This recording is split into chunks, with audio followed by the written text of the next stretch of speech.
من الشيطان الرجيم. بسم الله الرحمن الرحيم.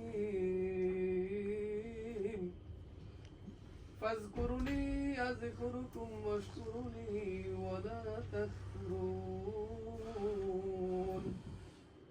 يا أيها الذين آمنوا استعينوا بالصبر والصلاة إن الله مع الصابرين. ولا تكونوا لمن يقتل في سبيل الله أموات بل أحياء ولكن لا تشعرون.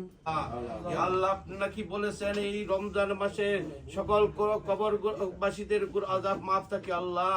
কাল কিয়ামতের আগ পর্যন্ত ওনাদের কবরের আযাব মাফ। আপনাকে লালন পালন করেছে আপনি ওনাদের প্রতি তেমনি ভাবে সদয় হন আল্লাহ। ইয়া আল্লাহ, বিশেষ করে আমাদের বাংলাদেশের আমাদের তারুণ্যের অহংকার জনাব তারেক রহমান এখন প্রধানমন্ত্রী হয়েছেন, বিপুল সংখ্যাগরিষ্ঠতা নিয়ে বিএনপি পাস করেছে আল্লাহ। আমরা সবাই বিএনপির কাঙ্ক্ষিত আল্লাহ সমর্থক, আমরা বিএনপি কে ভালোবাসি আল্লাহ। ইয়া আল্লাহ, তারেক রহমান যেন বাংলাদেশে আল্লাহ সুন্দরভাবে সুশাসন তৈরি করতে পারে আল্লাহ।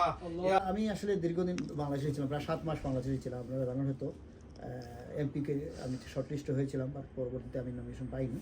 যাই হোক, তবু আমাদের ক্যান্ডিডেটকে আমরা জয়ী করি, বিপুল ব্যবধানে জয়ী করেছি। এখন বাংলাদেশের সরকার, আমাদের বিএনপি সরকার, সেই সরকার যাতে সুষ্ঠুভাবে সম্পূর্ণভাবে মানুষের প্রত্যাশা পূরণ করতে পারে, তার জন্য আজকের দোয়া। এবং আমাদের মা বেগম খালেদা জিয়া, আমাদের দেশনেত্রী, গণতন্ত্রের মা, ওনার জন্য, ওনার আত্মার বিদায়ী মাগফিরাত কামনার জন্য যুক্তরাজ্য জিয়া পরিষদের পক্ষ থেকে মূলত আজকের এই দোয়া মাহফিলের আয়োজন। এবং এখানে আমরা ইফতার করলাম স্বল্প পরিসরে। আমরা ঈদের পরে বসে বড় করে ঈদ পূরণ করবো। সবাইকে যারা উপস্থিত সবাই